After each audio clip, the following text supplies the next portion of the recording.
வணக்கம் நண்பர்களே, நான் உங்கள் மியூசிக் டீச்சர் பாபு. இந்த பதிவில் நம்ம என்ன பார்க்க போகிறோன்னா, எப்படி ஒரு நல்ல ப்ராக்டிஸிங் மெத்தேடு நாம் உருவாக்குறதுன்றதை பற்றி தான் பார்க்க போகிறோம். அதில் ஒரு 8 விதமான பாயிண்ட்ஸ் சொல்ல போகிறோங்க. இப்போது ஃபார் எக்ஸாம்பிள் நான் இப்போது ஒரு கீபோர்ட் ப்ராக்டிஸிங் பற்றி சொல்ல வரேன்னாக்கா, ஃபஸ்ட்டு ஃபிக்ஸ் எ டெய்லி ரொட்டீன். அந்த டெய்லி ப்ராக்டிஸ் பண்ணுறத முதல்ல நம்ம ஃபிக்ஸ் பண்ணணும்.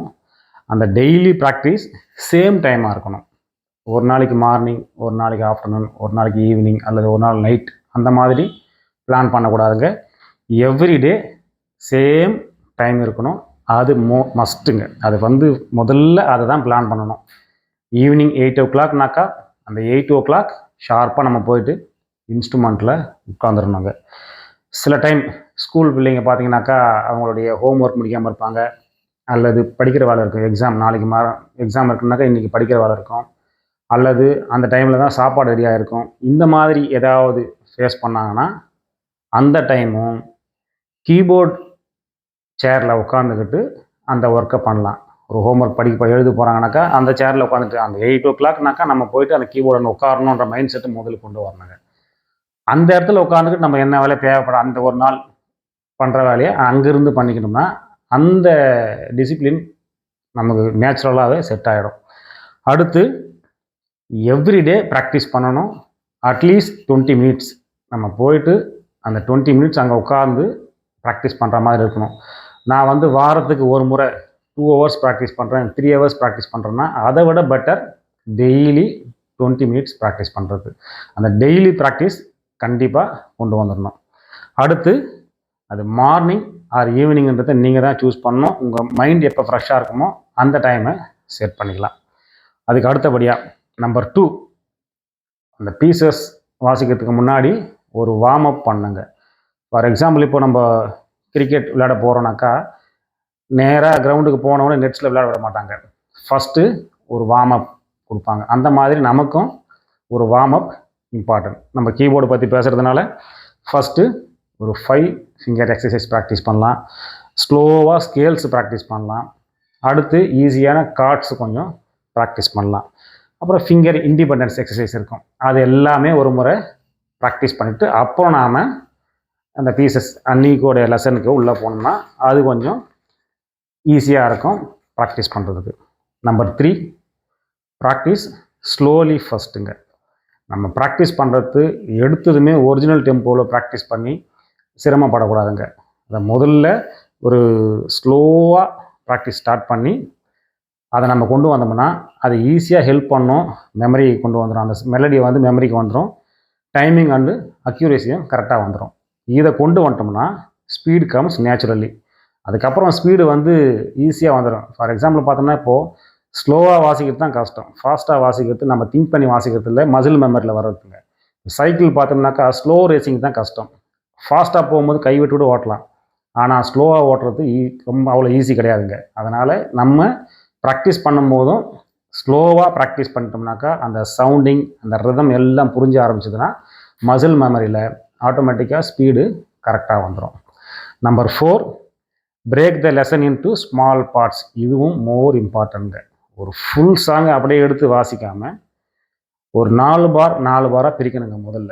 அல்லது ஃப்ரேஸ் மார்க் எங்கே இருக்கோ அந்த ஃப்ரேஸ் வரைக்கும் ப்ராக்டிஸ் பண்ணுற மாதிரி முதல்ல செட் பண்ணுங்க. ஃபுல்லாக திரும்ப வாசித்தோம்னா அவ்வளோ சீக்கிரத்தில் அது வராதுங்க. அதை விட ஈஸி நீங்கள் பார்ட்ஸாக பிரித்து வாசிட்டோம்னா அது ரொம்ப ஈஸியாக அந்த சாங்ஸை முடிச்சிடலாம். அதே மாதிரி ஃபிக்ஸ் பண்ணலாம். டிஃபிகல்ட் எங்கெல்லாம் ஃபேஸ் பண்ணுறோமோ அந்த பாரெலாம் ஃபிக்ஸ் பண்ணி அதை தனியாக ப்ராக்டிஸ் பண்ணிட்டு அப்புறம் நாம் இதில் ஃபுல் சாங்கோடு ஜாயின் பண்ணிடலாம். அதுக்கப்புறம் லூப் ப்ராக்டிஸ் இம்பார்ட்டன்ட். நீங்கள் ஏதாவது ஒரு ஃபஸ்ட்டு 4 பார் வாசிக்கிறீங்கனாக்கா அது திரும்ப அந்த 4 பார் வர்றது பிளான் பண்ணிட்டு இருக்கணும். 4 பாருக்கு அப்புறம் அடுத்த 4 பார்ஸ் ப்ராக்டிஸ் பண்ணுறோன்னா அதையும் லூப்பில் மிஸ் ஆகாமல், பீட்டு மிஸ் ஆகாமல் வர்றதுக்கு ப்ராக்டிஸ் பண்ணிட்டோம்னா அடுத்து இந்த 8 பார்ஸ் சேர்த்த மாதிரி லூப் ப்ராக்டிஸ் பண்ணலாம். இந்த மாதிரி கொஞ்சம் கொஞ்சமாக பார்ஸை இன்க்ரீஸ் பண்ணிட்டே போனோம்னா அது இன்னும் பெட்டராக வரும். அதே மாதிரி நீங்கள் 4 பார்ஸாக பிரிக்கும் போது அங்கேயே நீங்கள் ஆர்டிகுலேஷன் மார்க்ஸ், டைனமிக்ஸ் மார்க்ஸ் எல்லாத்தையுமே ஃபோக்கஸ் பண்ணி ப்ராக்டிஸ் பண்ணால் அது ஈஸியாக இருக்கும். நம்பர் 5, யூஸ் ஏ மெட்ரோனம். இப்போ இருக்கிற காலகட்டத்துக்கு கண்டிப்பாக மெட்ரோனம் இல்லாமல் வாசிக்கக்கூடாதுங்க. அட்வான்ஸ் லெசனில் ரிட்டு அந்த மாதிரியான டைம் சேஞ்சிங்லாம் இருக்கும், ஸ்லோ டவுன் பண்ணுறதுக்கு, அப்புறம் இன்க்ரீஸ் பண்ணுற மாதிரிலாம் இருக்கும். அதெல்லாம் விட்டுட்டு நம்ம பிகினர் லெவலில் இருக்கும்போது டெம்போவை கம்பல்சரி ஒரு மெட்ரோனம் யூஸ் பண்ணி அட்லீஸ்ட் ஒரு 50 to 60 பிபிஎம் செட் பண்ணி அந்த ஸ்லோவில் ஸ்டெடியாக பண்ணிட்டோம்னா நாம் அடுத்து போகிறதுக்கு ரொம்ப ஈஸியாக இருக்கும். அப்புறம் இன்க்ரீஸ் பண்ணலாம், கொஞ்சம் கொஞ்சமாக ஸ்லோவாக நம்ம ஸ்பீடை இன்க்ரீஸ் பண்ணலாம். அப்படி பண்ணோம்னா அது வந்து டைமிங் அண்ட் ரிதம் அக்யூரேசிக்கு ரொம்ப யூஸ்ஃபுல்லாக இருக்கும். அடுத்து நம்பர் 6, ரெக்கார்ட் அண்ட் லிசன். இதுவும் ரொம்ப இம்பார்ட்டன்ட்ங்க. வாரத்துக்கு ஒரு முறையாவது நம்ம இந்த வாரத்தில் என்ன படித்தோமோ அதை ஒரு ரெக்கார்ட் பண்ணி நாம் அதை லிசன் பண்ணோன்னா தான் நாம் என்ன தப்பு பண்ணியிருக்கிறோம், ஒரிஜினல் எப்படி இருக்குது, அல்லது நம்மளுடைய பிளேயிங் லெவல் ஸ்கில் எப்படி இம்ப்ரூவ் ஆகிருக்குன்றதை நாமளே அதை அனலைஸ் பண்ண ரொம்ப யூஸ்ஃபுல்லாக இருக்கும். அதனால் எவ்ரி வீக் ஒரு முறை நம்ம வாசிக்கிறத ரெக்கார்ட் பண்ணி அதை நம்ம கேட்கணும். அது வந்து நீங்கள் கேட்க உங்களுக்கே புரிய ஆரம்பிக்கும். நம்ம ஃபஸ்ட்டில் எப்படி வாசிச்சிருக்கோம், இப்போ 1 வீக் அப்புறம் எப்படி வாசிச்சிருக்கோம், அதை திரும்ப வாசித்தா அதனுடைய அவுட்புட் எப்படி வருதுன்னு சொல்லிட்டு நீங்களே அதை அனலைஸ் பண்ணிங்கன்னா அது வந்து உங்களுடைய கான்ஃபிடென்ட்டை பில்டு பண்ணுங்க. அதனால் அதையும் நாம் ரெகுலராக யூஸ் பண்ணணும். நம்பர் 7, ப்ராக்டிஸ் புக் மெயின்டைன் பண்ணுங்க. ஒரு ப்ராக்டிஸ் புக்கை வந்து நம்ம ரெகுலராக போட்டு, நான்லாம் சேக்ஸோஃபோன் வாசிக்கும் போது பார்த்தோன்னா ஆரம்பத்தில் வாங்கி ஒரு நோட் புக்கு போட்டு 1000 hours ப்ராக்டிஸ் பண்ணணும் அப்படின்னு சொல்லிட்டு போட்டு டே பை டே நான் எத்தனை மணிக்கு ஆரம்பிக்கிறேன், எத்தனை மணிக்கு முடிக்கிறேன்னு சொல்லிட்டு என்ன ப்ராக்டிஸ் பண்ணுறத ஒரு லெசனாக போட்டு நான் ஃபஸ்ட்டு 100 hours கூட ஒரு வீடியோ போட்டிருந்தேன், my first 100 hour practice on saxophone. அந்த மாதிரி நீங்கள் நோட் புக் போட்டு இத்தனை மணிக்கு ஆரம்பிக்கிறோம், எத்தனை மணிக்கு முடிச்சிருக்கிறோம், நாம் இன்றைக்கி அதை ப்ராக்டிஸ் பண்ணியிருக்கிறோன்றத டெய்லி நோட் பண்ணி வந்துட்டோம்னா அது நமக்கு நம்மளுடைய லேர்னிங் ப்ராசஸை ரொம்ப ஈஸியாகும். அதே மாதிரி அது பார்க்க நமக்கு அடுத்து போகணுன்றத திங்கிங்கும் வருங்க. இப்போ அதில் நம்ம என்ன ப்ராக்டிஸ் பண்ணியிருக்கிறோம் அப்படின்றத நோட் பண்ணணும். அடுத்து எதை நம்ம வந்து கஷ்டமாக ஃபீல் பண்ணுறோம்ன்றத அதில் நோட் பண்ணி வச்சுருக்கணும். அப்போ தான் நம்ம அதில் ஃபோக்கஸ் பண்ணி அதை வந்து ஃபிக்ஸ் பண்ணுறதுக்கு வசதியாக இருக்கும். அடுத்து நாளைக்கு நம்ம என்ன இம்ப்ரூவ் பண்ண போகிறோம் அப்படின்றத நோட் பண்ணி வைக்கணும். நாளைக்கு என்ன ப்ராக்டிஸ் பண்ண போகிறோம், இன்றைக்கி என்ன ப்ராக்டிஸ் பண்ணணும், எதை வந்து நம்ம டிஃபிகல்ட்டாக ஃபீல் பண்ணுறோம், அப்படி எல்லாத்தையும் நோட் பண்ணி வச்சிட்டோம்னா அடுத்து நம்ம அதை ஈஸியாக கொண்டு போகிறதுக்கு அது வழிவகுக்குங்க.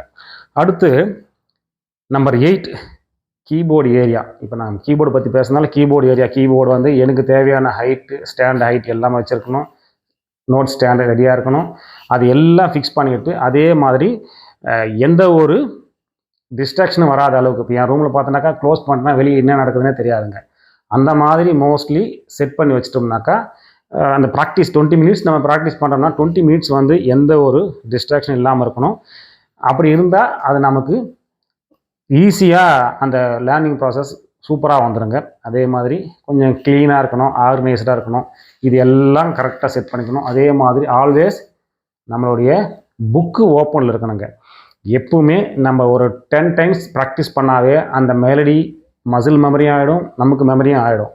அப்படி இருந்தாலும் புக்கு எப்பவுமே நம்ம மியூசிக் புக்கை வச்சு இருக்கணும். அப்போ தான் நம்ம ஏதாவது பார்க்கறது டவுட் வந்தால் கூட பார்த்து அந்த ஃப்ளோ கட் ஆகாமல் போகிறதுக்கு வசதியாக இருக்கும். மெமரியில் வாசிக்கணும்னு சொல்லிட்டு எங்கேயா ஒரு இடத்துல ஸ்ட்ரக் ஆச்சுனாக்கா அந்த நேரத்துக்கு மொத்தமாக ஸ்டாப் ஆகிடுங்க. அதுக்கு நம்ம புக்கு ஓப்பனில் வச்சுருந்தாக்கா எங்கே டவுட் வருதோ அங்கே மட்டும் பார்த்து ஈஸியாக வாசிச்சிடலாம். இப்படி பண்ணோம்னாக்கா என்கரேஜ் வந்து மோர் ப்ராக்டிஸ் நேச்சுரலி ஈஸியாக வந்துடும். இதை வந்து நம்ம எல்லோரும் கடைபிடிச்சி ஈஸியாகவும் சீக்கிரமாகவும் ஒரு மியூசிஷியன் ஆகிறதுக்கு வழிவகுக்கும் நம்புகிறோம். நன்றி, வணக்கம்.